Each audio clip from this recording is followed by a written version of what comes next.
ciertas formas cuando queremos como de alguna forma demostrar su presencia económica, pero toma otras formas cuando queremos demostrar una presencia más cualitativa, ¿no?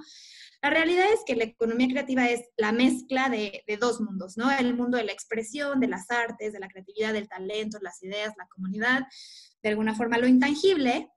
Y por otra parte, es el mundo de las mediciones, del rigor metodológico, del desarrollo económico, de las ciencias y de este mundo como mucho más medible y mucho más cuantificable, ¿no? Todas las relaciones que hayan adentro de esto, ¿no? Así la medición del talento, el desarrollo de las artes, ¿no? La ciencia de las ideas, por decirlo de alguna forma, todas estas relaciones forman la economía creativa. Y la economía creativa está formado pues de industrias creativas que forman el paraguas de las relaciones sociales, económicas, etcétera, de una ciudad, de un país, ¿no? Pero bueno, estas relaciones pues no son nuevas, ¿no? O sea, ahora es un término que está un poco de moda, que es un término que se está de alguna forma llevando a, pues se quiere empujar desde gobierno, se está poniendo al centro de las agendas políticas, ¿no? Esta red de ciudades creativas de la UNESCO, en la cual la ciudad de Querétaro es parte como de su designación de diseño, pues son agendas que buscan poner la creatividad al centro de los planes de desarrollo de los gobiernos. Pero bueno, estas relaciones no son nuevas, ¿no? O sea, estas relaciones vienen, digamos, desde el siglo XVIII, ¿no? En donde los museos han sido de los principales atractivos económicos para las ciudades, ¿no? Donde todas estas actividades de alguna forma culturales o tradicionales, pues siempre han dejado un legado económico, han dejado una derrama económica, ¿no? Los carnavales, por ejemplo, empezaron por las fiestas paganas en honor a Baco en el periodo clásico, y después en la Edad Media fue que se empezaron a consolidar como industria, ¿no? Hoy pensamos en enormes, enormes industrias, como puede ser el Carnaval de Río de Janeiro, el de Venecia, Veracruz, incluso Barranquilla, etcétera, ¿no? Por otra parte, y en otro, digamos, subsector, como ya se mencionó antes, pues también forman parte de esta economía creativa, pues las tradiciones y el patrimonio, ¿no? Las artesanías, los textiles, las fiestas patronales, el Día de Muertos, un sinfín, sobre todo aquí en México que tenemos todas estas representaciones culturales también, ¿no? Y también hay economías locales que quizás pasan por la llamada economía sombra, que no dejan realmente como un hilo cuantificable, digamos, en la Secretaría de Hacienda, como las economías locales de trueque, ¿no? En donde se está generando riqueza a través del intercambio de bienes, servicios, objetos, etcétera.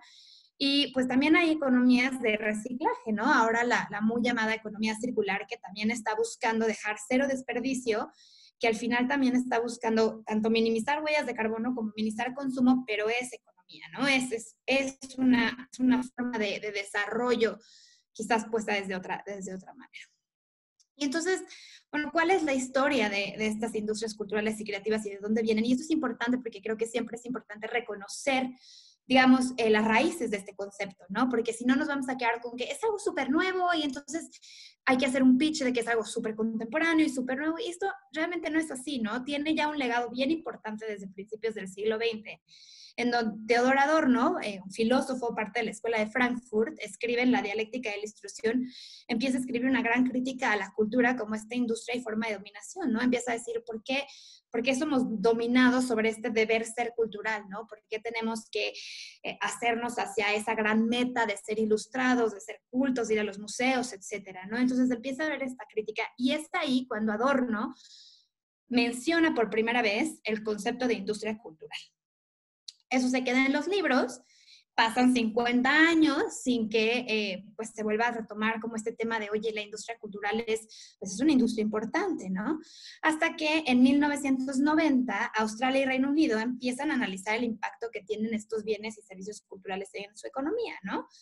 Primero fue Australia, ahora les voy a contar bien con detalle, y luego fue Reino Unido.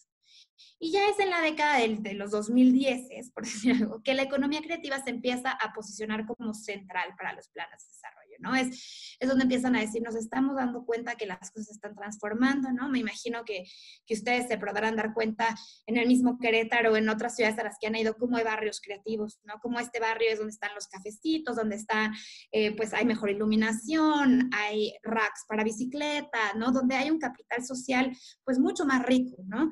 Y esto, pues en gran parte, se empiezan a dar cuenta que estos capitales sociales y culturales de las ciudades o estas riquezas urbanas se dan gracias a las industrias creativas a punta de la gente que lo está haciendo de una forma mucho más orgánica. No es un área de inversión en donde se diga, aquí se va a invertir para tener una zona de cafecitos, sino que pues el poder del cafecito hizo que se abriera una galería, hizo que se abriera un espacio comunitario, un coworking, y entonces empieza a ser una red muy rica a través de como ese poder creativo y ese poder de la diversidad que creo yo que el valor más grande que tiene la economía creativa es la diversidad de sus industrias y de sus personas, ¿no? Entonces fue en el 94 que Australia escribe como este primer reporte que se llama Creative Nation, que busca desarrollar inteligencia de tecnología, ¿no? O sea, en un principio pues muy visto hacia programación, economía, software, hacia cosas que son como muy capitalizables a corto plazo, ¿no? 4 años después, el Reino Unido presentó este primer ejercicio de mapeo que se llama el Creative Industries Mapping Document, el cual utilizó ya formalmente por primera vez el tema de industrias creativas, ¿no? Recordamos que Adorno mencionó el término industrias culturales y esto ya se vuelve hacia, alejémonos tanto de la idea hegemónica de la cultura, ¿no? Y vamos más hacia, pues, qué está pasando en estos pequeños clústeres que también están dando servicios y también están dando valor, ¿no? Y se categoriza en 13 rubros, ¿no? Aquí los pueden ver: publicidad, software, cine, diseño, moda, editorial, radio, como los típicos o los más palpables ante una economía, digamos, entre comillas, formal. Pero ¿qué pasaba, no? Que en estas clasificaciones, como pasa en todas las clasificaciones y en todos los mapeos, pues hay una falta de claridad de, pues, ¿qué es arquitectura, no? O sea, ¿diseño también es arquitectura o arquitectura solo es construir edificios? ¿O arquitectura también es, no sé, construcción de parques? O sea, empieza a haber como una especie de falta de claridad y además todos los subsectores que en ese momento no estaban claros, ¿no? Entonces, esto nos lleva a que como hay una falta de claridad en la categorización, también hay una falta de claridad en la definición. Todos estos, digamos, socios o que pueden ver organizaciones, trabajan sobre la economía creativa. Pero ninguno de ellos tiene la misma definición de la economía creativa, ¿no? UNESCO lo define de alguna forma, la UNCTAD, aunque son de Naciones Unidas los dos, la UNCTAD lo define de otra forma, la OECD le da otro carácter, ¿no? Otro tipo de carácter. El World Economic Forum también le da una dimensión completamente económica, obviamente. El Departamento para la Cultura Digital, Media y Deportes, ¿no? Medios y Deportes de Reino Unido, esta, digamos, es como la gran, no Secretaría de Cultura, pero es como el gran paraguas que acoge las atribuciones culturales que tiene la cultura en Reino Unido. El Banco Mundial también la trabaja y, bueno, el BID con su sonado economía naranja, ¿no? El economía naranja es un concepto de alguna forma, pues, ¿cómo decirlo? Como un concepto brandeado o marketinado por el BID, como en una especie de apropiarse del concepto de economía creativa desde un branding muy de ellos, ¿no? A través de su libro de economía naranja y ciertos colegas que han estado en el BID pasando por ahí y construyendo sobre este concepto. Nosotros en el British Council usamos dos definiciones. Una de ellas es de Nesta, que es el Fondo para la Innovación de Reino Unido, que es muy sencilla, ¿no? Y dice, aquellos sectores que se especializan en el uso de talento creativo para fines comerciales. Y también el Departamento de Cultura, Medios y Deporte, ¿no? Que dice que la economía creativa o las industrias creativas son aquellas actividades que tienen su origen en la creatividad, la habilidad y el talento individual y que tienen el potencial de crear empleos y riqueza a través de la generación y la explotación de la propiedad intelectual. Y aquí ya viene algo, pues, como ya empieza a complejizarse el asunto, porque pues entonces tenemos que ver, pues, quiénes son sujetos a propiedad intelectual y cómo es que nos hacemos de procesos fáciles, ¿no? De procesos que no sean burocráticos para que nuestras creaciones de alguna forma sean sujetas a propiedad intelectual, ¿no? Porque hoy en día ser sujeto a propiedad intelectual y hacer trámites de propiedad intelectual, la verdad es que son un poco engorrosos, ¿no? Entonces empiezan a decir, bueno, ¿cómo nos definimos? ¿A qué somos sujetos? ¿Cuáles son nuestros derechos? ¿Cuáles son nuestras obligaciones? ¿Cuál es nuestro carácter? Etcétera, etcétera, ¿no? Y bueno, ¿cuáles son, entonces, en resumen, estos componentes de la economía creativa? Pues uno, que son bienes y servicios, ¿no? El otro componente, o el otro brazo, digamos, es el talento y la creatividad, y el otro es la propiedad intelectual. Si juntamos estos tres componentes, entonces, pues somos parte de las industrias culturales y creativas, somos parte de la economía creativa. Ahora, es muy importante también entender que, como toda industria, las industrias creativas tienen una cadena de valor, y esto es importante en el sentido de la sostenibilidad de nuestras industrias. Porque si bien yo considero personalmente que las industrias culturales y creativas son un sector muy resiliente, en forma real. Ay, perdón, está pasando.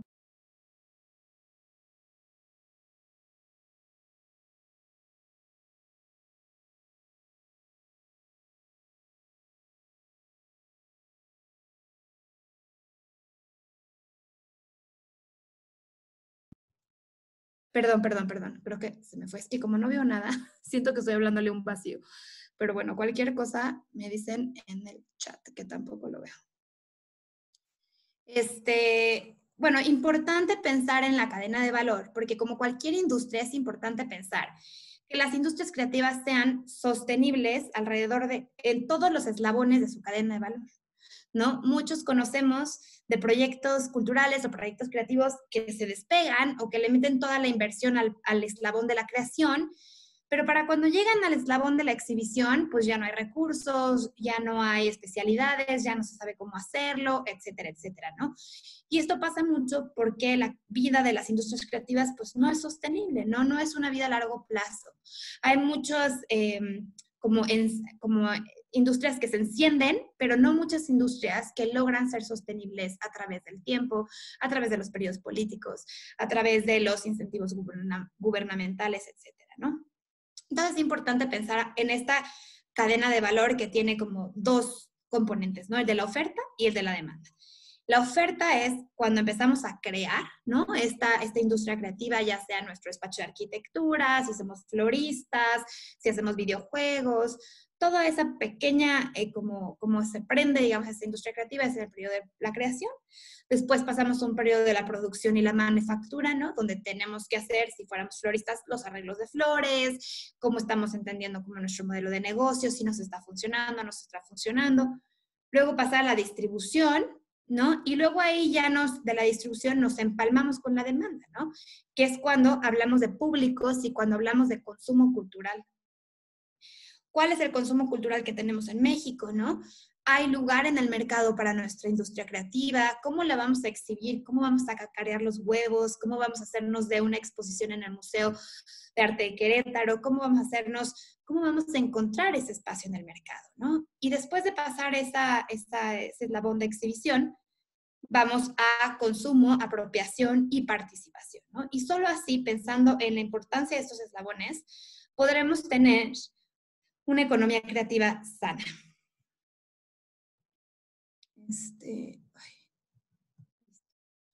Luego, bueno, como en una forma muy fácil de entender como este valor que tiene la industria creativa a diferencia de la industria tradicional, pues pensamos en una industria tradicional que es extractiva, ¿no? Que pone el dinero al centro de las operaciones, ¿no? O sea, cuánto vamos a ganar, cómo vamos a vivir de esto, qué tan rico me voy a volver si me dedico a la industria tradicional, extractiva, exportaciones, etcétera, ¿no? Hay una especie de especulación financiera alrededor de esta industria tradicional, ¿no? Tiene una lógica de consumo y una lógica de mercancías. A diferencia de la industria creativa, ¿no? Que es una industria generativa, es una industria de ideas, es una industria que no quita, sino que suma.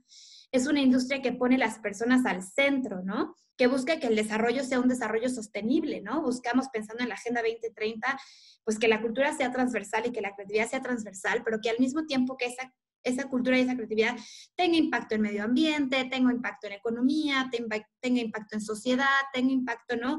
En este desarrollo sostenible que buscamos hacer para tener pues un mundo mejor y un mundo sostenible, ¿no? Tiene una lógica de conocimiento, ¿no? De compartir nuestro conocimiento, de aprender de las experiencias, de ser mucho más generosos, a diferencia de una industria tradicional que busca de alguna forma ser como esa, digamos, oferta del mercado, esa oferta de valor que nadie más tenga, ¿no? Y ir por ahí. Entonces, bueno, en Reino Unido, la verdad es que en Reino Unido son pioneros en materia de industrias culturales y creativas, industrias en economía creativa, por la simple y sencilla razón de que el gobierno ya entendió que esto es un tema de inversión. Y el gobierno ya sabe que además de tener ya como mapeo o entender la derrama económica que tiene, ya entendió que también es una industria que de alguna forma es muy, ¿cómo decirlo? Como muy efervescente, ¿no? Es una industria que empiezan a salir, ¿no? O sea, se empieza a hacer desde pues desde la formalidad o la informalidad, pero es como tan positiva que se empieza a contagiar, ¿no? Entonces el Reino Unido ya tiene pues una claridad sobre las políticas a tomar en materia de economía. Y justo el 6 de febrero de este año salieron unas nuevas estadísticas que dice que la economía creativa, o el sector de las industrias creativas, crecen 5 veces más rápido que la economía nacional. Eso es una locura, ¿no? ¿Y qué quiere decir eso en cifras, no? Que las industrias creativas contribuyeron más de 111 billones de libras esterlinas a la economía creativa de Reino Unido en 2018. Eso equivale a 306 millones de libras esterlinas todos los días, ¿no? Y eso, si pensamos que hoy por hoy una libra esterlina son 30 pesos mexicanos, o sea, en pesos estamos pensando en 7.500 millones de pesos diarios, ¿no? En Reino Unido, la economía creativa creció 7.4% más que en 2017, ¿no? Esas son cifras de 2018. Como cualquier mapeo, nos llegan las cifras 1 o 2 años tarde, ¿no? Pero bueno, son bastante como clarificantes, se ven muy bien. Y la economía creativa representa el 11.7% de la economía nacional, ¿no? O sea, es un número bastante contundente. Nigel Adams, que es el ministro para las industrias creativas, o sea, si tiene una secretaría, digamos, de industrias creativas, dice que las industrias creativas representan lo mejor y lo más valioso de la industria de Reino Unido, pues dibujan un escenario de posibilidades y talento capaz de resolver cualquier tipo de problema. Yo estoy muy de acuerdo con esta cita de Nigel Adams, pero también estoy de acuerdo en que las industrias culturales y creativas no siempre tienen que asociarse a que sean resolutoras de problemas, ¿no? Muchas veces se piensa que la creatividad es esa herramienta capaz de solucionar problemas. Es cierto, ¿no? Es muy cierto que la economía creativa que la creatividad nos da eso, pero también es cierto que la creatividad es esa habilidad que hay de crear cosas nuevas, que quizás no sabíamos que existían, y son cosas maravillosas y experiencias increíbles que no necesariamente vienen de un problema, ¿no? Si nos asociamos siempre a un problema, entonces parece que vamos a ser resolutores de problemas. Y no, es importante pensar que las ideas son capaces de imaginar mundos posibles simplemente porque la creatividad es un motor para el futuro, ¿no? Para lo nuevo. En México, ¿cuáles son estos datos? ¿No? Pues en México todavía no tenemos muchas fuentes de información que permitan dimensionar el impacto de las industrias culturales y creativas en nuestra economía, ¿no? En México, ¿cómo se miden estas industrias culturales y creativas? Se miden a través de la cuenta satélite de cultura, del INEGI, del Instituto Nacional de Estadística, Geografía e Informática.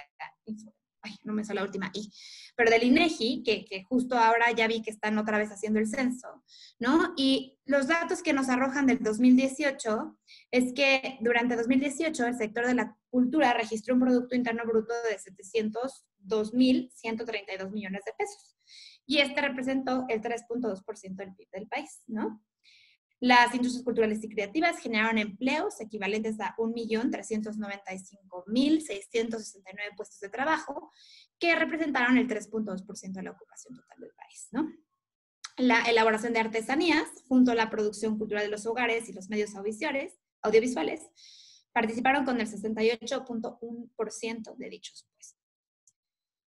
Han habido bastantes mediciones y esfuerzos por medir las industrias creativas, y es importante porque las industrias creativas, cuando medimos, vemos patrones en el comportamiento de las personas, vemos patrones en el comportamiento de los mercados, pero sobre todo nos dan las herramientas para que los gobiernos que todavía no entienden el poder y la importancia que tiene la economía creativa, definitivamente en nuestro caso de Querétaro, pero ayuda a que hagamos estos casos o estas justificaciones de por qué es importante pensarnos dentro de la economía creativa y por qué es importante darle un lugar político y público, ¿no?, a las manifestaciones culturales en el territorio.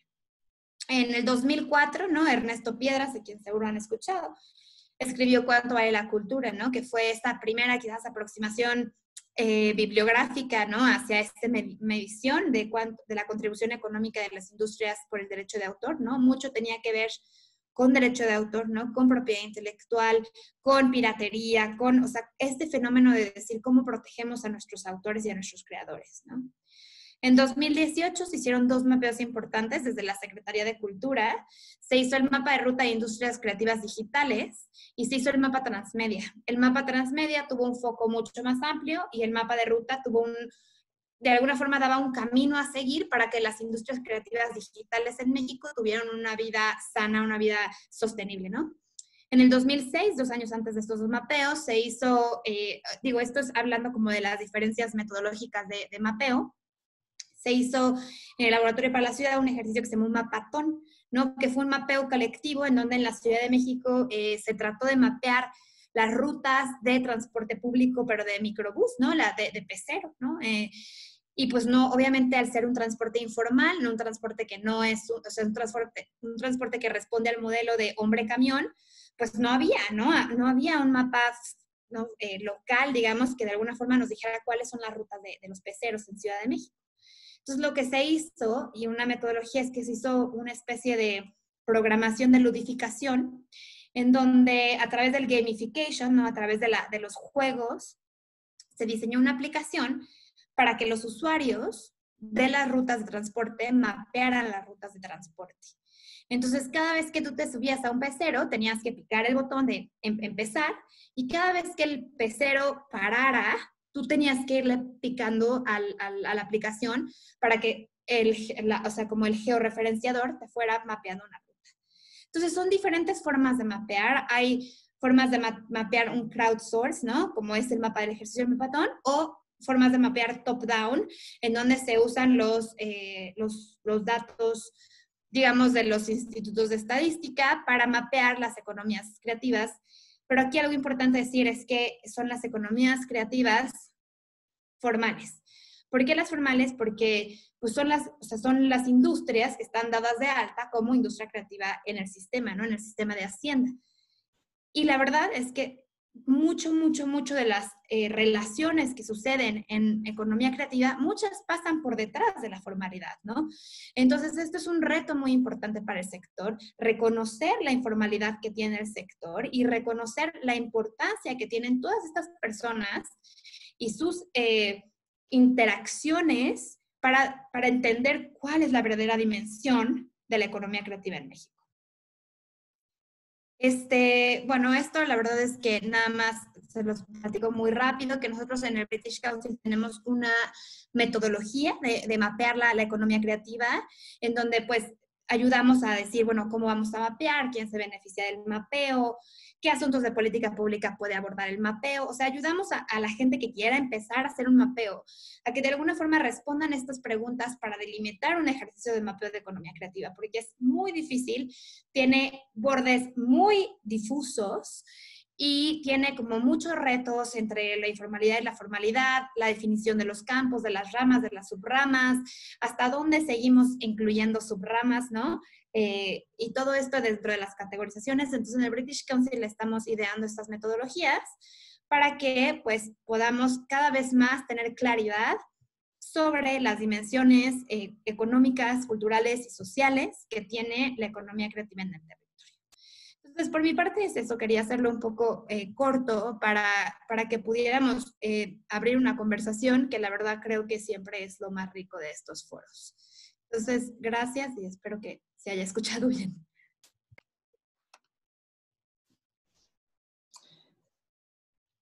¿Listo? Muchas gracias, maestra María García Joly. Nos encantó la conferencia y la charla, pero ahora vamos a dar vamos a abrir esta sesión de preguntas con todos los integrantes que nos están escuchando. Si gustan alzar la mano para darles acceso y abrirles el micrófono, por favor.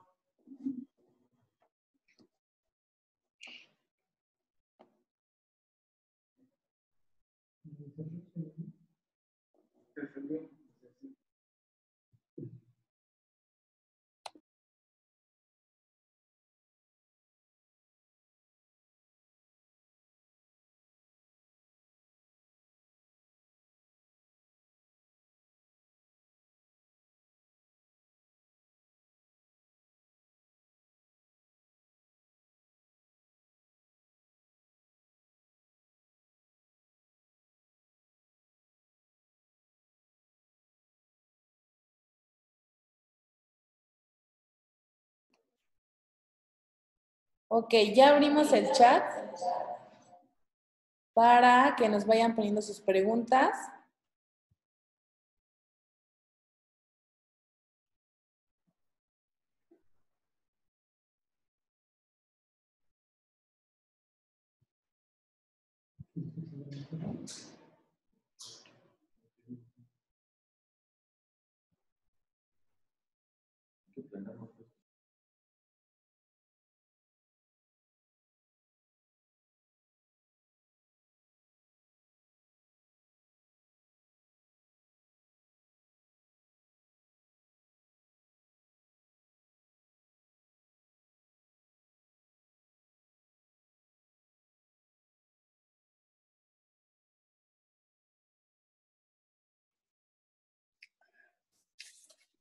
Muchas gracias, maestra María García Holley.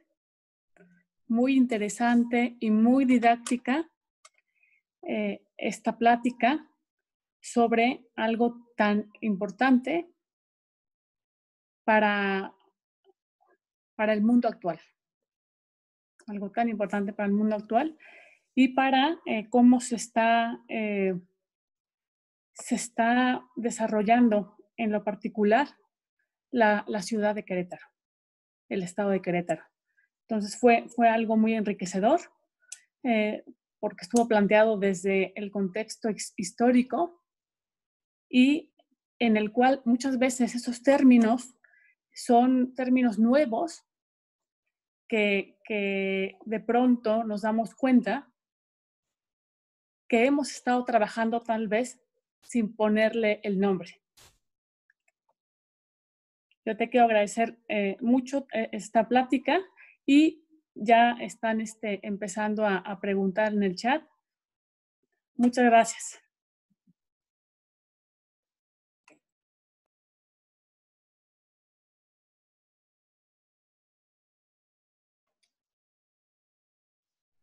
Muchas gracias, maestra Avendaño. Y María Jolie, aquí tenemos otra pregunta. Por Rodrigo Larreguibel, ¿cuál es el futuro de la industria creativa en México y qué tipo de incentivos se necesitan para desarrollar una nueva cultura creativa? Es una muy buena pregunta. Creo que no existe una sola respuesta. La verdad es que yo le tengo muchísima fe al futuro de la industria creativa en México, pero si algo he aprendido es que no podemos pensar que esto es un solo concepto, ¿no? Al ser México una ciudad tan creativa y con tantas ciudades distintas, ¿no? Y que tan policéntrica de alguna forma, tenemos que dejar de pensar en una sola solución, ¿no? O sea, cada vez vemos más que los gobiernos locales, estatales, municipales están acelerando agendas a una velocidad mucho más rápida que quizás la del gobierno federal, ¿no? O desde la idea de la centralidad. Entonces, la verdad es que a mí me encanta ver el futuro de la industria creativa a través o sea, trabajo muy de cerca con las redes ciudades creativas de la UNESCO, ¿no? Entonces, la forma en que Querétaro está hablando con Guadalajara, que están hablando con Mérida, todo esta como red, digamos, de acciones, realmente está poniendo en el mapa que sí hay una voluntad política importante y que sí hay como necesidades de primero que nada entender y hacer como decía la maestra Bendaño también, o sea, cómo nombrarlo, ¿no? O sea, ya que lo estemos nombrando, yo creo que eso ya es fantástico, ¿no? Y tipo de incentivos, pues dependen muchísimo, ¿no? O sea, se habla mucho de los capitales semilla, que creo que se tienen que entender como capital de inversión a largo plazo, ¿no? Porque hay mucha inversión de capital semilla a través de becas, de fondos, de bajar, digamos, dineros, sobre todo ahora en época de crisis, ¿no? Donde se están dando incentivos, digamos, como para la industria creativa salir de la crisis, pero creo que es el momento en que hay que cambiar como esta forma de ver las cosas y que el gobierno no crea que son como incentivos aislados, sino es una correlación, es una alianza, es ser una sociedad entre una inversión real de gobierno, digamos, para con las industrias culturales y creativas. Y creo que este ejercicio es un súper ejercicio para poner en el mapa a través de la participación de los jóvenes, porque sin duda es que las industrias culturales y creativas tienen a su masa crítica en los jóvenes, incluso en los muy jóvenes, ¿no? O sea, pensamos en jóvenes jóvenes adultos, digamos, de 18 a 35 años, donde está la masa creativa naturalmente medible, porque son naturalmente quienes ya están trabajando, quienes se dan de alta en Hacienda, y son los lentes que nos ponemos para medir lo que hablaba de la formalidad y la informalidad. Pues lo vemos en SAT, ¿no? Va a ser muy raro que alguien de 15 años ya esté en el SAT o ya está dado de alta en Hacienda. Pero está sucediendo mucho que ahora tenemos chicos de 12, 14, 16 años que ya están trabajando en la industria porque están programando desde su casa, porque están vendiendo videojuegos, y todo esto no lo vemos porque pues todavía no son mayores de edad para darse de alta en una industria formal. Entonces, pues la verdad es que esto se tiene que ver con unos ojos de inversión y no con unos ojos de gasto.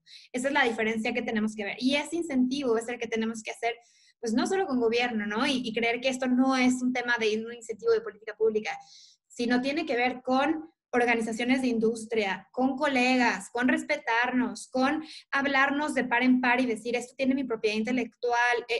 Tiene que ver con formar una red sólida que sepa narrar el poder de la economía creativa y llegar a un punto en el que el gobierno podrá diseñar políticas públicas a través de ejercicios participativos como este, pero digamos que no todo está en qué gobierno haga, ¿no? Sino es cómo todos nosotros como sociedad narramos el poder que tenemos como economía creativa. Hay otra pregunta, ¿quieren que la lea? Para no cerrar los micrófonos. Dice, ¿cuál sería la manera indicada para que los jóvenes creativos podamos dar a conocer esta economía a través de nuestro trabajo?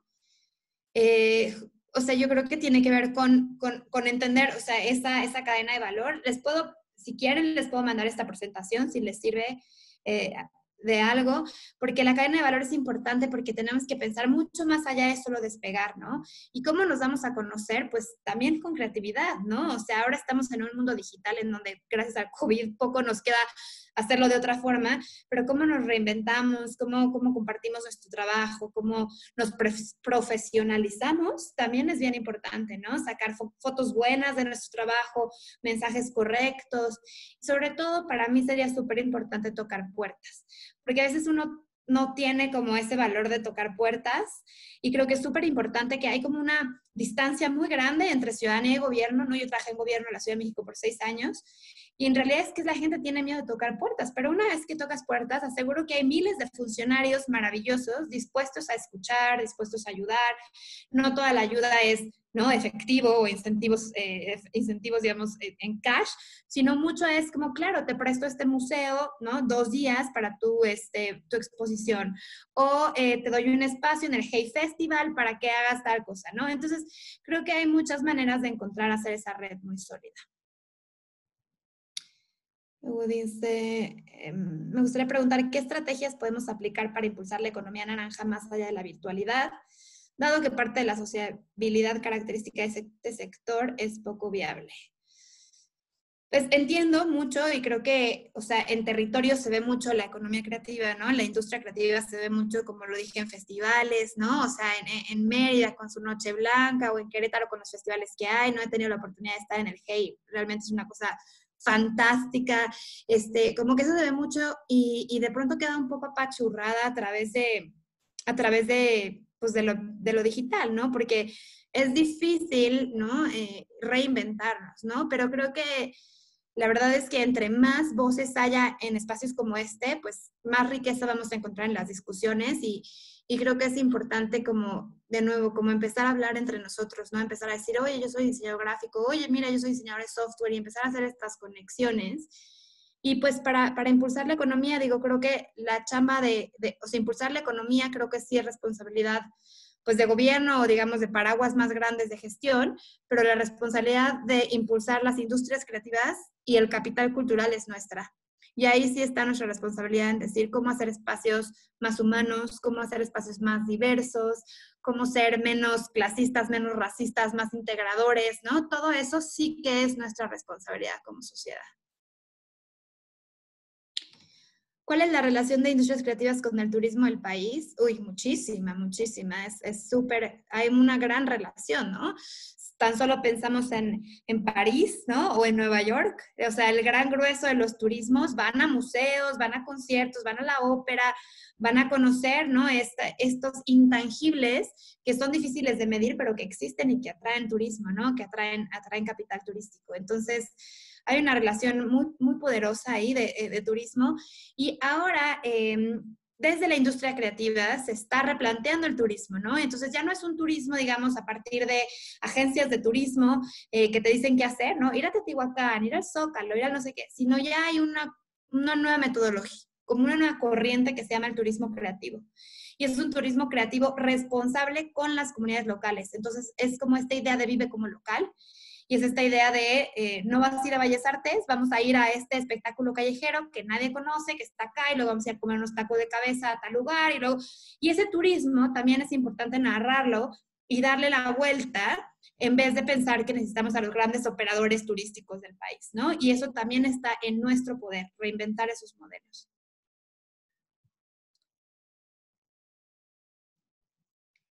Creo que se nos acaba el tiempo, pero les voy a mandar la presentación a través de María y el equipo. Andrea Bendaña y...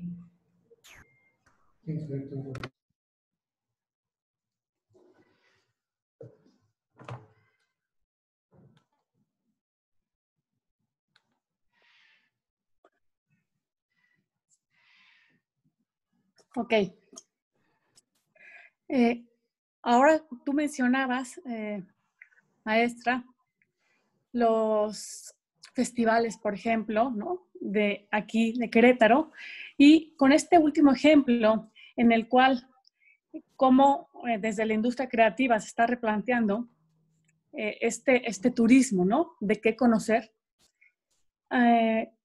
Dentro de la Secretaría de Cultura del municipio de Querétaro, una de las acciones desde un principio de esa administración fue descentralizar las actividades artísticas y culturales, pero también el poder incorporar la cultura de los diferentes barrios y las diferentes delegaciones de nuestra ciudad. Así, ahora que mencionabas eso de ir a tal fondita o comer tal taquito, hemos estado por medio de estos festivales y de otras acciones que se han hecho, hemos puesto sobre la mesa para que la gente lo conozca en un programa específico de esta celebración de la ciudad que le hemos nombrado Mashey. Por ejemplo, las capillas familiares que se encuentran en la delegación Carrillo Puerto y que tal vez poca gente sabe que existen unas capillas que son otomís del siglo, principios del 19, son del 1800, apenitas entrando el siglo, o también la tradición de los exvotos que se encuentra en la delegación Félix Osores, o también la danza de los apaches que se encuentra en la delegación Epigmenio González, y también el grupo representativo original de tal delegación y que la delegación lo consume. Entonces, esta parte se me hace muy valiosa de lo que estás comentando, porque la idea de esta industria cultural es algo que se amplía. Entonces, también tenemos que, creo, empezar a ampliar nuestros conceptos sobre lo que entendemos por cultura y hasta dónde podemos llegar. Muchas gracias. Sí, me encanta eso. Gracias.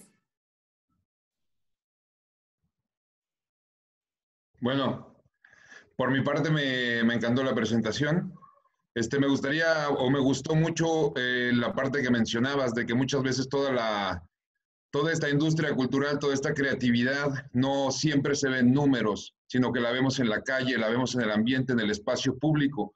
Yo creo que ahí es donde está uno de los elementos más importantes de esta industria naranja, de esta creatividad, ¿no? En la posibilidad de tener más allá que solamente ser, digamos, un entretenimiento como muchas veces se ve, sino tener la posibilidad de sí tener una incidencia en el lazo social, en la manera en la que se relaciona en el espacio público, y esto evidentemente buscando la inclusión, el respeto, por supuesto, de formas ya tradicionales que hay, culturales, cuidando el desarrollarlas sin apropiar sus elementos de alguna manera que no sea adecuado, y a la vez dar espacio a nuevas propuestas emergentes, y de alguna manera la convergencia de estas dos, digamos, de formas tradicionales con formas emergentes, responde un poquito a temas que siempre tenemos de conflictos generacionales. En cultura de repente no sabemos si cultura es preservar lo que ya está o fomentar lo que viene, ¿no?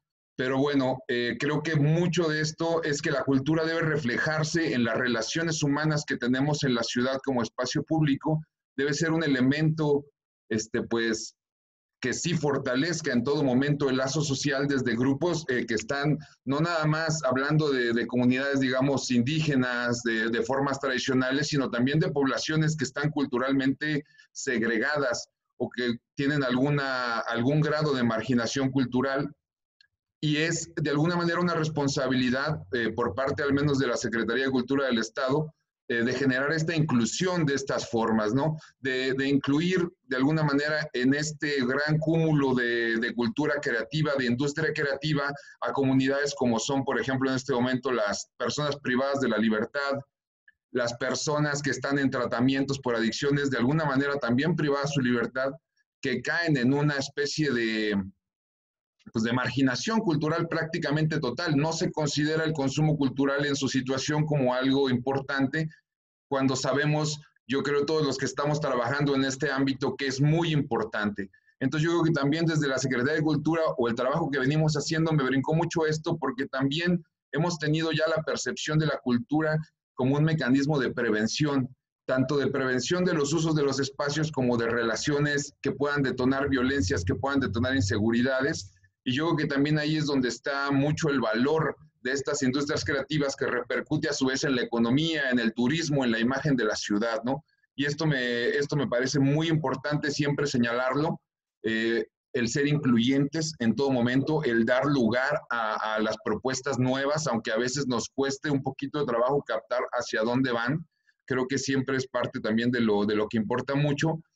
Y a su vez lo que siempre decimos, educar en el consumo cultural, ¿no? Hay que tener una oferta puesta, pero también hay que educar en el consumo cultural, porque muchas veces hay opciones que se pueden tomar, que no tienen costo, que pueden ayudarse a desarrollar y que no se toman.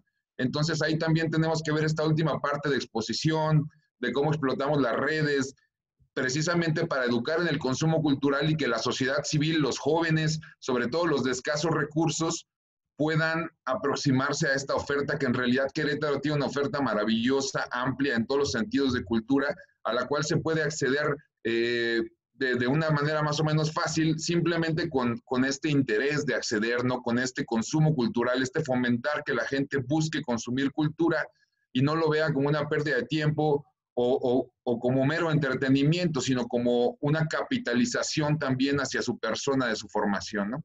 Era más o menos el aporte, pero me encanta por ese lado, porque creo que sí, la cultura, la creatividad son las maneras que tenemos ahorita o que deberíamos tener ahorita para construir la ciudad, para ver hacia dónde va y en cierta medida para ir resolviendo los conflictos propios pues, de las grandes ciudades, ¿no? De las poblaciones tan crecientes. Muchas gracias. Pues muchísimas gracias, Santiago, Andrea, maestra, María García Holley. La verdad es que pues, yo les agradezco muchísimo la participación. Por aquí hay grandes líderes artísticos juveniles, bastantes creativos. Desde aquí de la Secretaría de la Juventud estamos tratando de fomentar pues, para brindarnos espacios, como es el proyecto de Núcleo, proyecto de innovación y emprendimiento, donde una estrategia pues coyuntural y pues muy importante pues es el tema de la industria creativa. Hoy creemos que Querétaro se ha desarrollado muy bien en los últimos años. Tenemos una Secretaría de Cultura sólida, tenemos una Secretaría de Cultura Municipal sólida, con el trabajo que hace la secretaria Paulina Aguado y la secretaria Andrea Bendaño. Creemos que es el momento justo de implementar políticas públicas, como lo decía Santiago, que a estos nuevos talentos pues puedan incluirse en los espacios públicos. Hay un gran proyecto, maestra, que que estoy seguro te haremos llegar la invitación de arte urbano aquí en la ciudad de Querétaro. Se está remodelando un proyecto de infraestructura bastante importante que pues, prácticamente va a ser, junto con otros proyectos de infraestructura que se han dado estos 6 años, pues algo muy importante. Y para nosotros los jóvenes es importante que haya estos espacios, como lo es Núcleo, como lo es el Museo de Arte Contemporáneo, como son los espacios que da la Secretaría Municipal, pero sobre todo que sabemos que estamos en un cambio de época, que como bien lo pones en la presentación, la programación, el marketing digital, se vuelve también una fuente de empleo para muchísimas personas jóvenes. No hay muchos, tal vez, empresas, o sea, y hablo de que el monto de empresas tal vez no sea mucho, pero esas empresas emplean a muchísimas personas.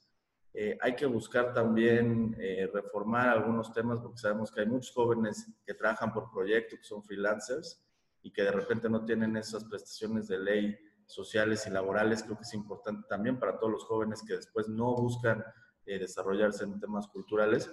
Pero queremos hacer eco aquí en Querétaro con la industria creativa. Tendremos la próxima semana a otros ponentes porque queremos posicionar muy bien el tema. Y pues simplemente agradecerles. Muchas gracias, Andrea. Santiago, saludos ahí a toda la Secretaría de Cultura que siempre nos apoyan con muchísimas cosas. Y bueno, y aquí en este espacio, maestra, que espero tengas la oportunidad de conocerlo ahora que pase la contingencia, pusimos prácticamente en el proyecto una galería que es para jóvenes destacados que puedan estar aquí exponiendo y expresando algunas cosas. Vamos a tener convocatorias como lo es escultura por este tema digital. Queremos hacer también un monumento a los jóvenes médicos que están sacando adelante al Estado y al país. Y bueno, diferentes otras convocatorias que estaremos publicando para todos ustedes que nos están escuchando y que sepan que aquí en Querétaro, aquí en Núcleo, en la Secretaría de Cultura Estatal y Municipal, pues pueden encontrar cabida sus proyectos. Y como decía la maestra Holly, hay que tocar puertas porque hay personas de este lado que queremos apoyar, que queremos difundir y que queremos crecer con ustedes. Entonces, pues muchas gracias a los jóvenes que se pudieron conectar, muchas gracias a María Kiwa, que coordina aquí el tema de industrias creativas. Y de verdad, maestra Avendaño, maestra García Holly, gracias por tomarse una hora de su tiempo. Y de verdad, muchas gracias. Esto nos sirve realmente mucho para el programa de política pública juvenil que estamos armando. Les mandaremos una copia digital.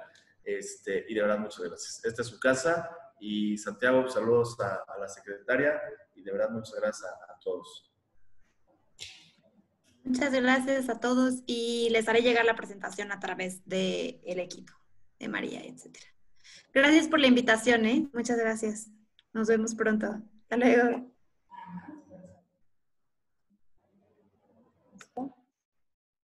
Les agradecemos a todos su presencia y también por último les queremos invitar, como ya lo comentó el secretario, a que nos apoyen con su retroalimentación en una breve encuesta que les pusimos aquí en el chat y también van a encontrar en nuestras redes sociales.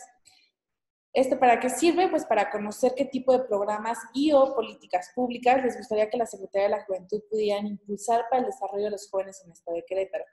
Entonces, ahorita se las vamos a volver a copiar, pero por favor, no se vayan de esta reunión sin antes contestar esta encuesta. Y muchas gracias a todos por su tiempo y su apoyo. Que tengan linda tarde.